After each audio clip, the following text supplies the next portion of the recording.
Welcome to C-Suite Scale, where executive minds unpack the real stories behind business growth. Today I'm joined by Mike Bloomfield, who is the president of Techie Geek. Welcome. Well, thank you for having me. So excited to have you today, Mike, and learn all of the exciting journey, really, that you've had over at Techie Geek and how you got started. So why don't we just start by having you introduce yourself and a little bit about Techie Geek. Sure. Well, thank you for having me. I am Mike Bloomfield. I am president geek of Techie Geek. Techie Geek, we're IT managed service provider. No one knows what that is. That's the terrible part of IT. So we brand ourselves as the IT superheroes of cybersecurity.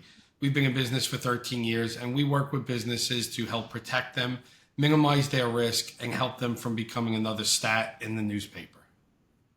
That's great. That's great. So did you start the company yourself from scratch?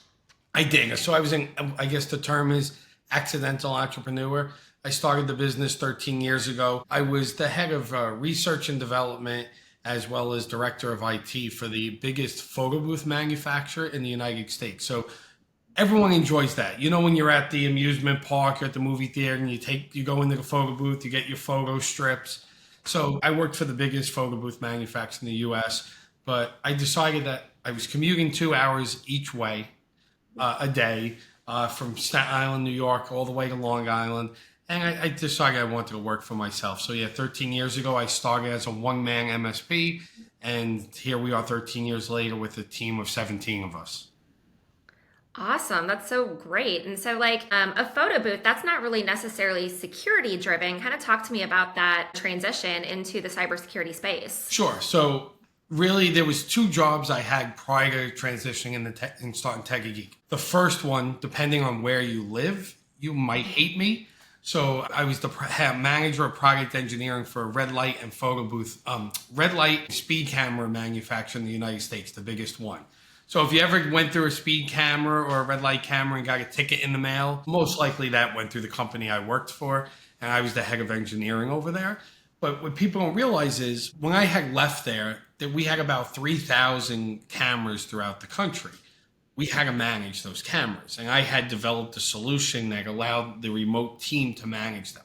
No different than managing computers at employees and organizations.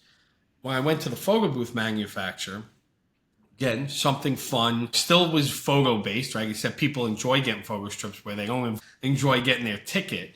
But we had about 5,000 photo booths. Again, we had to manage all those. So we had them in a back-end portal. We had to push updates, fix things remotely. And then, so in that whole way, I was like, wow, I'm managing all this infrastructure. What if I could do these for small businesses? And when I started Techie Geek, that was the actual infancy of the managed service provider. So the IT field was making a huge shift from what was previously known as break fix. Break fix is, hey, you had an IT guy, something broke, you called them. It was very reactive. The IT people, we were all moving to this proactive approach, which was the term was managed service provider. So I got in the ground floor of that without even realizing there was this kind of renaissance in the IT field. But that was how I made that transition. I was managing infrastructure. I said I could help businesses. And what if there was a way for me to get businesses to pay me every month, reoccurring revenue, and I'm able to then know cash flow, know my business. And I really became a managed service provider without even knowing what a managed service provider was. Mm-hmm. Wow, that's great. I love the creativity and just the courage that it takes to be able to do something like that and make that transition. It's all about risk, right? There's no risk, no reward. It's all about that choice of how much risk you want to make, take. I did get lucky because in the original beginning of Techie Geek, I did speak to my boss, where I was, and I told him that I was looking to make a move, and he was very supportive. So it basically allowed me to grow that business while I was still working there and working remote and managing people because he didn't want to lose me, and he honestly, a good boss will help to train you as well and help. They want to see you go. Like, if an employee of mine is leaving for a better place, I'm never going to be upset. I'm going to feel like, hey, I've done something right. I've helped them grow. I've helped them to get more money. I've helped to excel them in his career, or her career. He was that way. So for the first, I think it was 2 or 3 years of the business, I actually was working while I still was running my own business. And then it got to the point, and I hired very quickly. So that was the one thing. It wasn't, people weren't calling for IT support and calling me. Within year one, I hired my first employee because I knew if I'm working, I can't be taking phone calls. Sure. But without the risk, there's no reward. But it definitely makes it easier when you still know you have a steady paycheck coming in while you're growing the business. Yeah, 1000%. Well, I'm glad you had that support when you were starting out early on. So it's been 13 years. I'm sure that a lot has changed. So we'll definitely want to talk about, how you got to where you are now. But today, what is your competitive differentiator? So our competitive differentiator is we're the IT superheroes of cybersecurity. But we help our clients minimize their risk, but we also help our clients understand what we're doing and what we're supplying. And they know that when they work with us, there's no questions. They know they are going to get an award-winning managed service provider. We were named top 60 MSP in the world last year. We were in the top 20 MSPs in the United States, and we were actually a finalist as the top MSP in the Northeast by 3 different publications. So that wasn't one publication, that was 3 different IT publications that we were awarded by. So they know they're getting an award-winning MSP, but as well as they're getting a family. Every one of our clients becomes part of the Techie Geek family.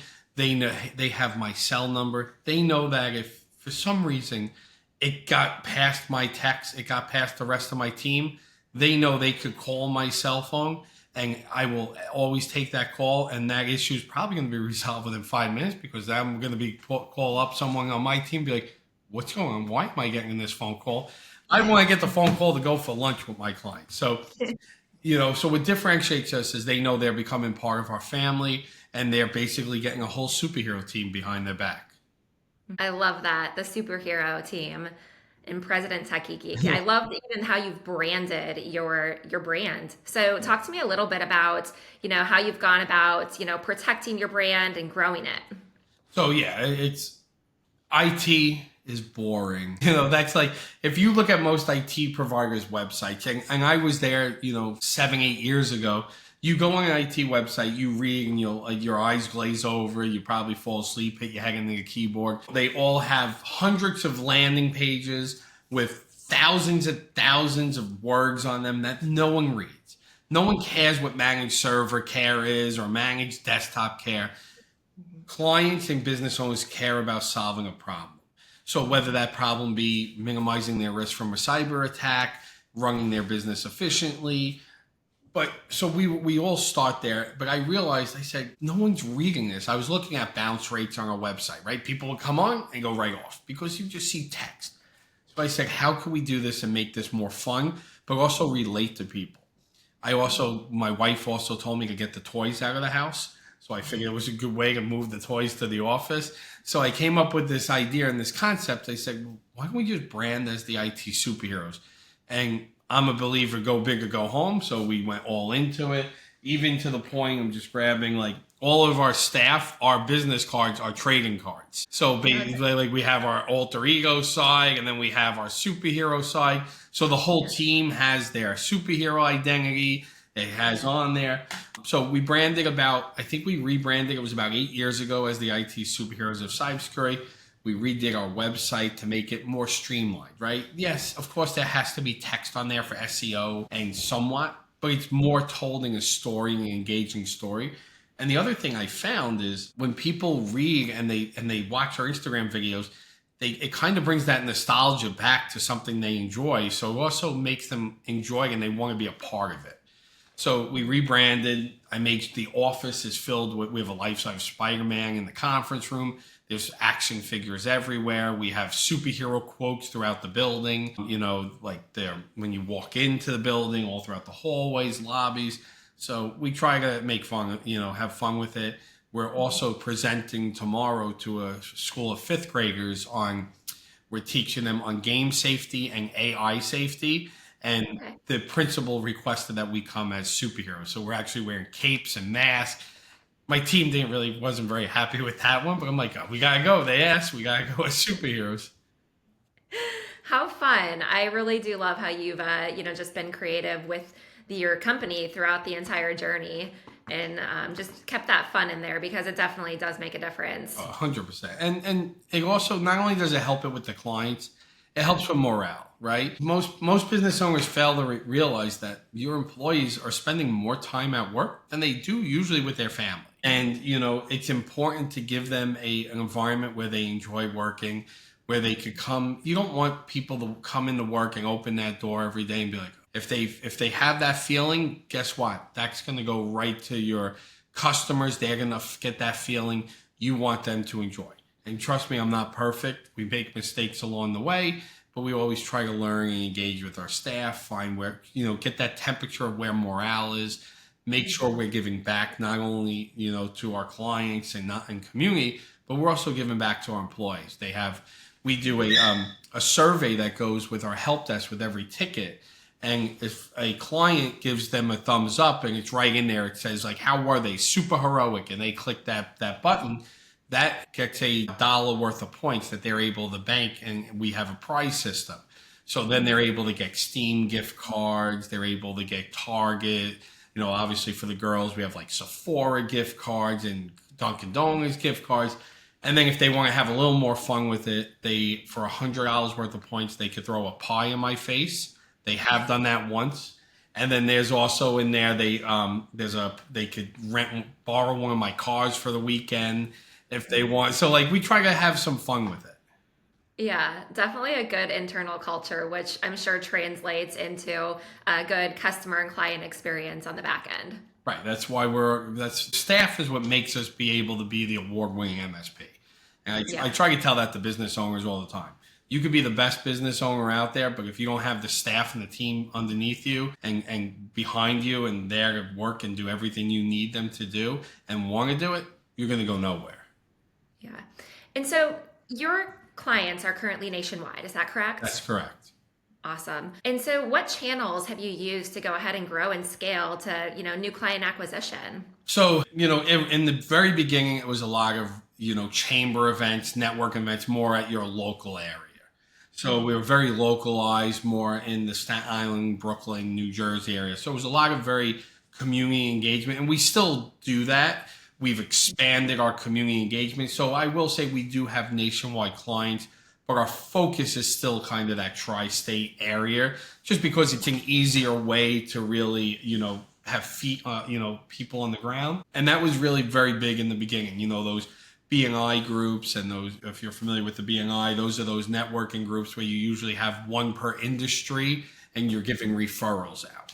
And that was really good in the beginning. And as we grow, when you do great for somebody, they want to tell and scream from the mountaintops and tell others. So referrals are huge for us, because people, when they're with us and they realize, hey, they're great, they want to tell their friends. And I'm not shy to go to a client and say, hey, you're happy with us, right? Do me a favor. Go tell 2 or 3 other business owners, because I know every business owner has a circle of business owners that you trust and you talk to and you engage with. Tell them about us. And our clients are always happy to do that. So a lot of referrals, but of course you got to do the cold calling, the social media, the SEO, and that's how we've actually gained and gotten nationwide clients. We do a lot of Instagram reels. We do a lot of TikTok reels.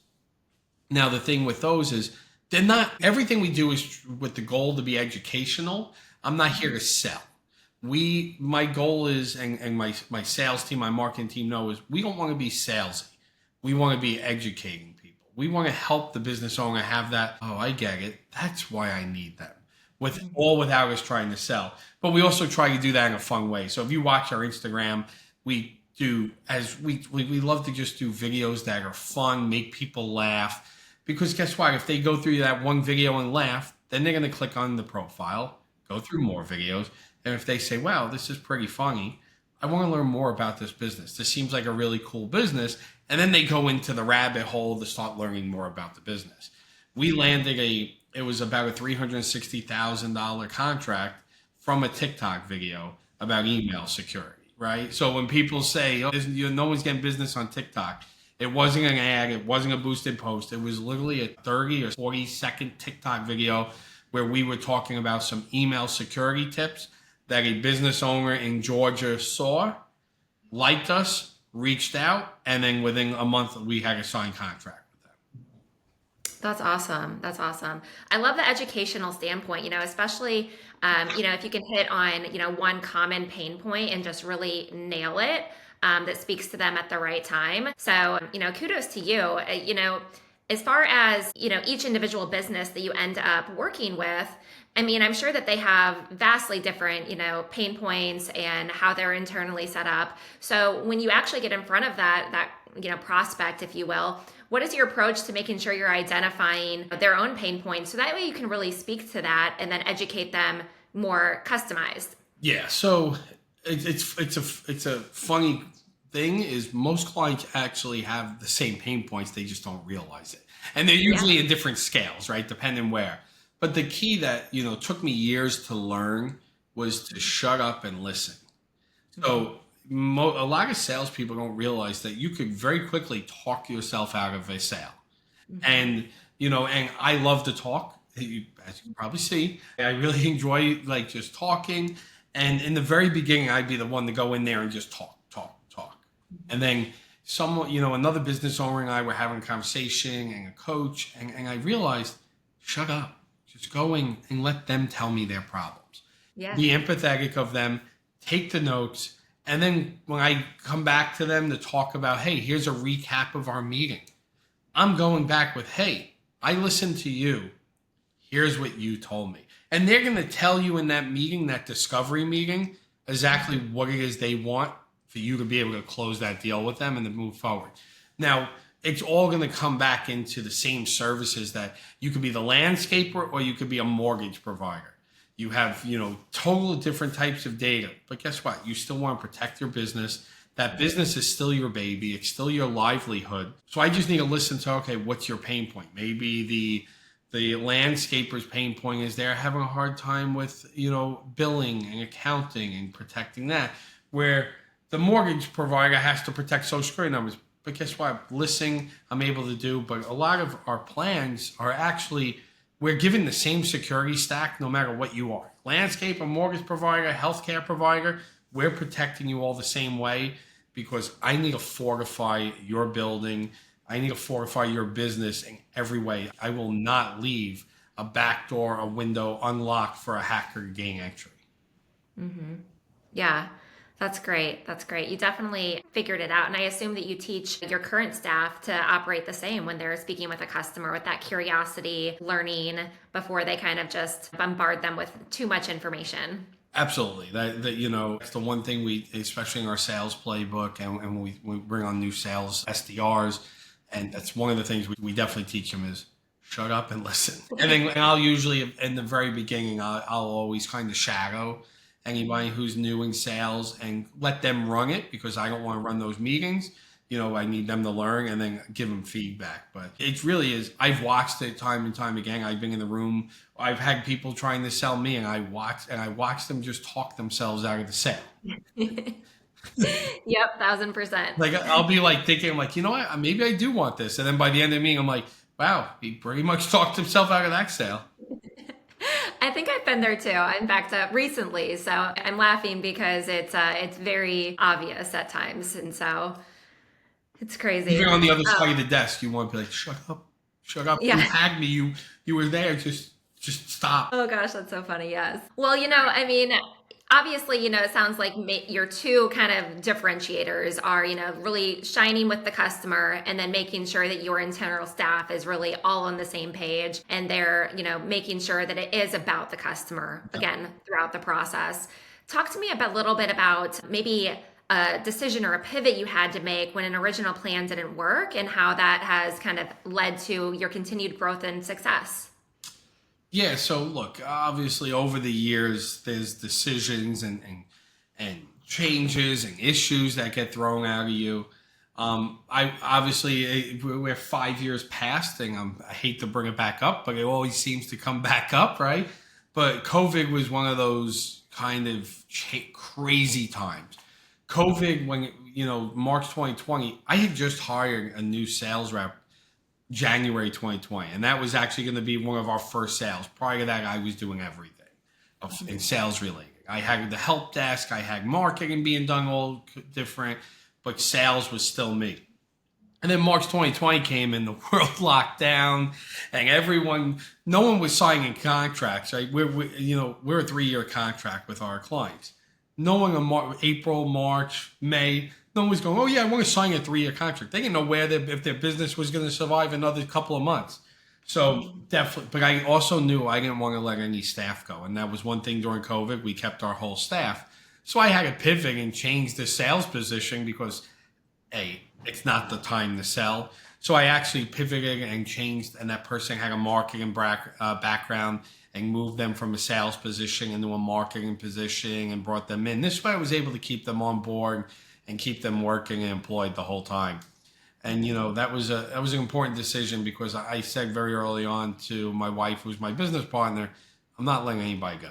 I'm going to figure it out and we're going to do the right thing. And no matter what it is, I'm going to make sure our staff is working. I'm not going to allow this to be the reason that I'm going to ruin someone's life and let them go.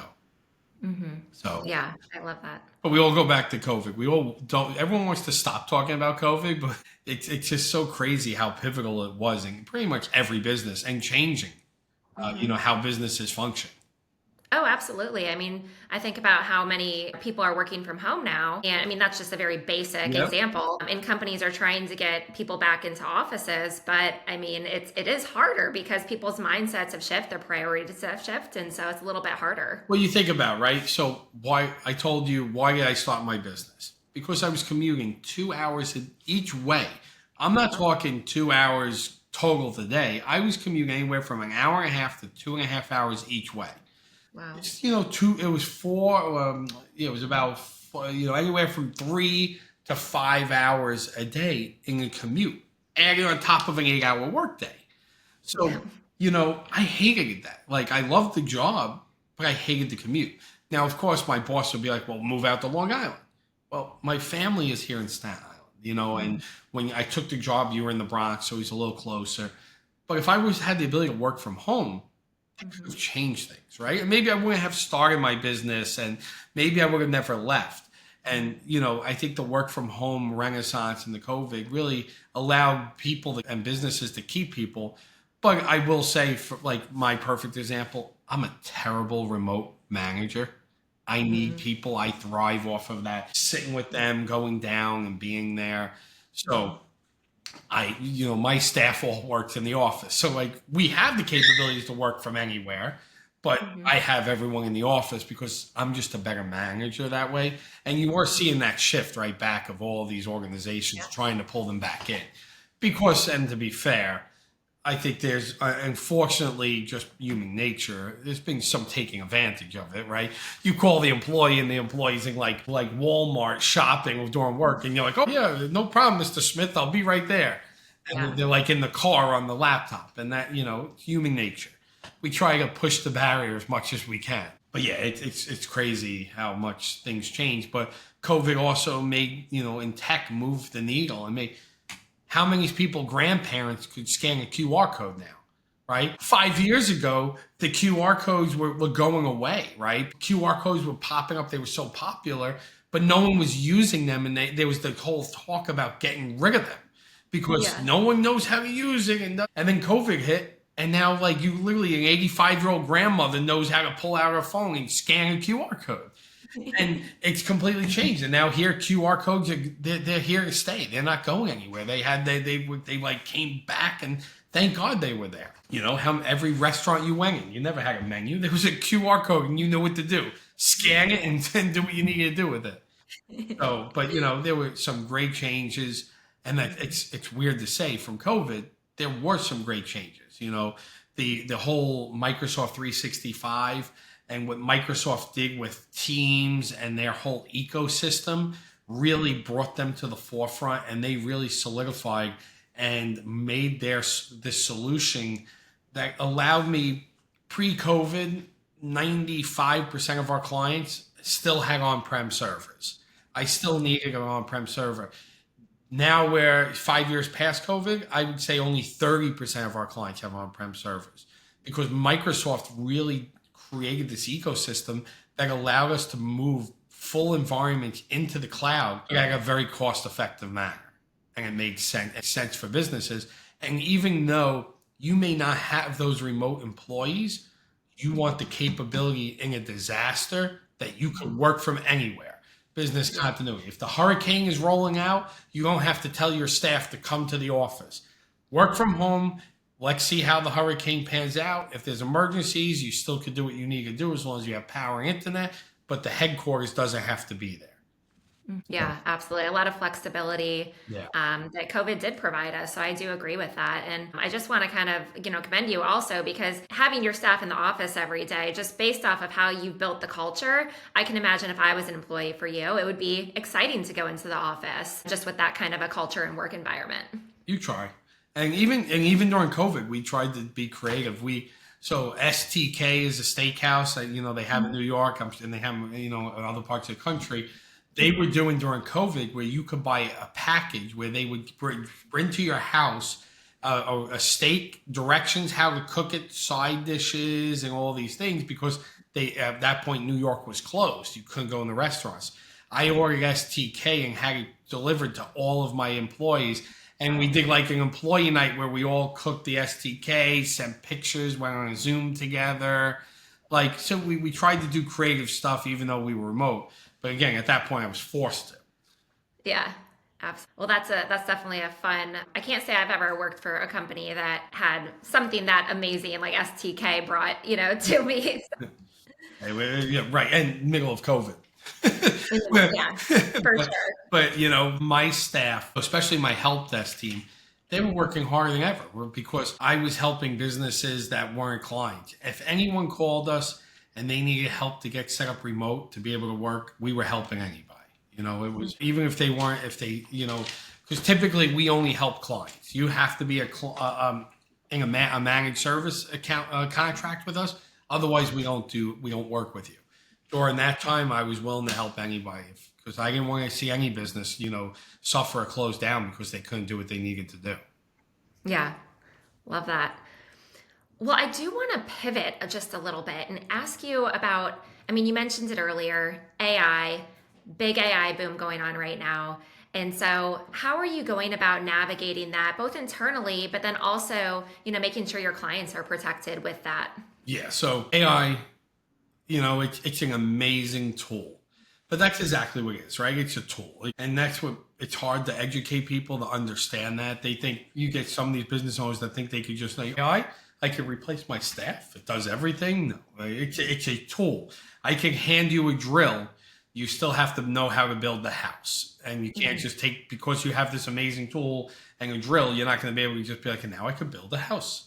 But we've been a part of the AI renaissance since the very beginning. November of 2023 now, right? When ChatGPT really made it, that came out and was becoming this powerhouse. We were very quickly going in, doing classes on prompt engineering and understanding the powers and capabilities of it. We use it internally to help streamline business process.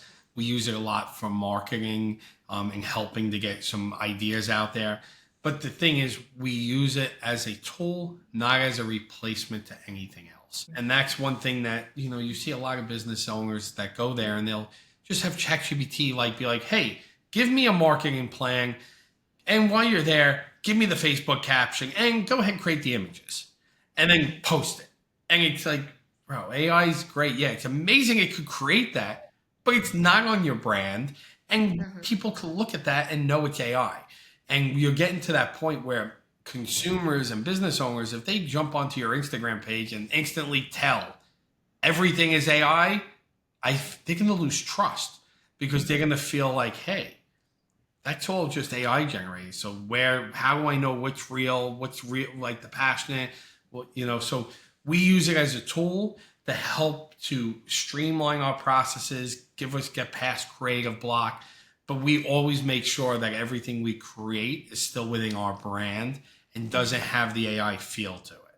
And, I could show you two bodies of text and you'll immediately be able to tell which one ChatGPT generated. Especially for the fact that because it loves to use emojis and everything. And it's like you read through all these posts. I'm like, oh, I wonder who generated that one. But it's a great tool.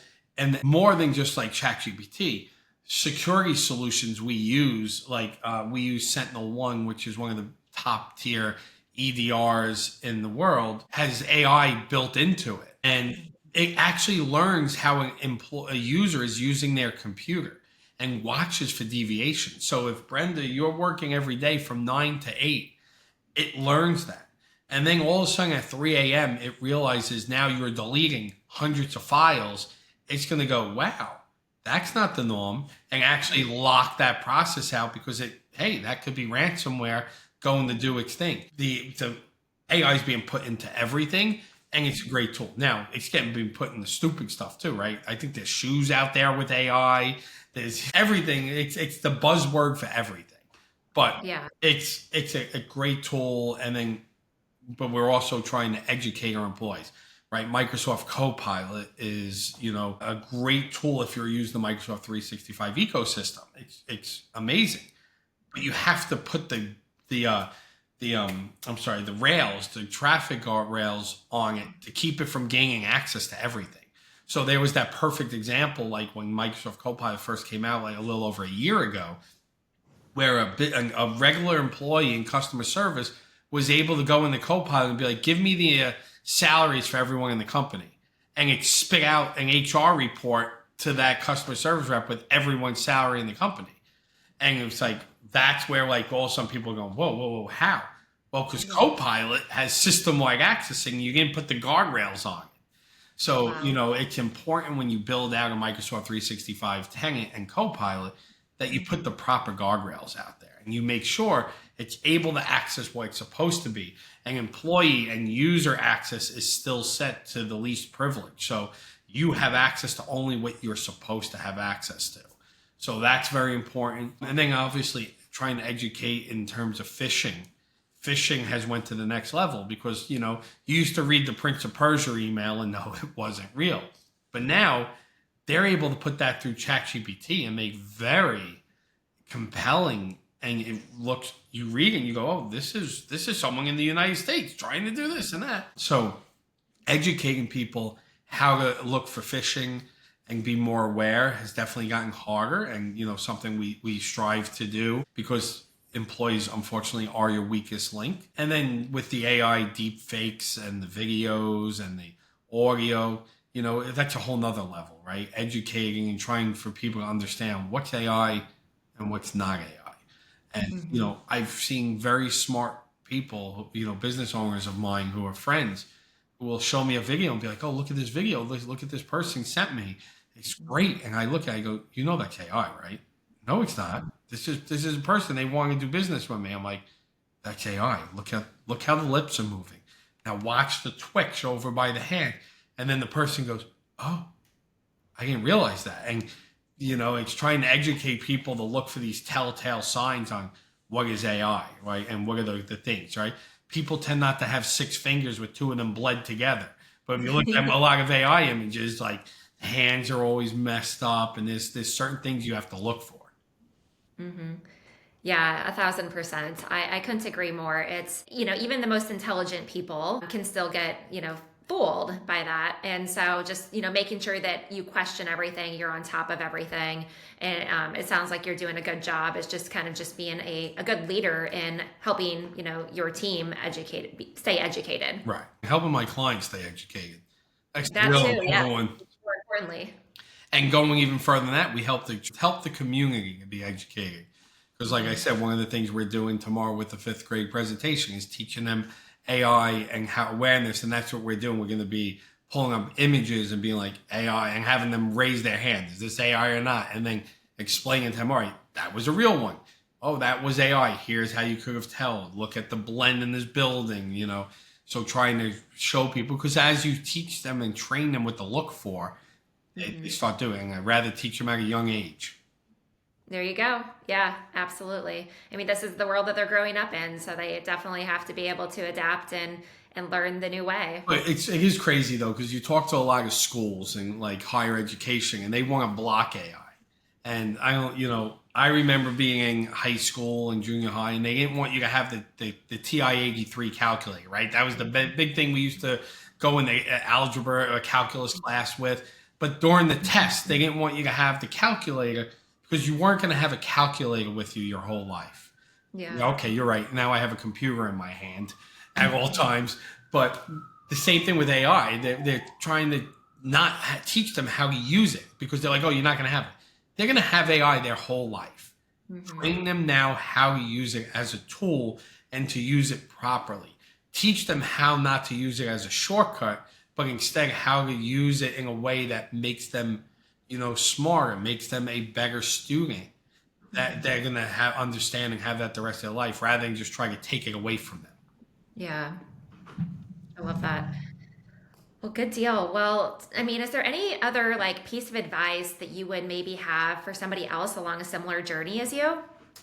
I would say take those risks, and obviously I am an IT provider. If you are growing your business, look into proper cybersecurity, minimizing your risk early on. Because unfortunately, this is one of those scare tactics they say. I'm really not trying to scare you, but it really is when will you be breached versus if you will be breached. And hackers and AI, they're making it much easier. There's an employee in every business that will click on any link. There's one employee in every business that will click on anything sent to them. So it's very important that you protect yourself early. And then as a business owner, I'm a very loyal person. But one of the things I wish I got earlier was, hire fast, but fire faster. Get those bad apples out of there before they could ruin your culture. And you don't really realize until it actually is happening. And as a loyal person, the last thing I ever want to do is let someone go. But over the years, I've learned that sometimes you have no choice and it's better to do it, rip that band-aid off and get that. Yeah, that's very valuable. Thank you so much. Well, awesome. Well, if anybody wants to reach out to you or learn more about Techie Geek, how can they go ahead and find you? So all the social handles are at Techie Geek. That's TekieGeek. We're on Instagram, Facebook, TikTok, YouTube. We're everywhere. And then, also on LinkedIn, you can find us. And then LinkedIn is also tied to my personal LinkedIn account. And so if you have any questions, please visit us on social or our website, techiegeek.com. Love that. Thank you so much for all your insights and just being on the show today. This was a real joy. Yeah, thank you for having me. It was great. All right. Thanks. Have a great day. You too.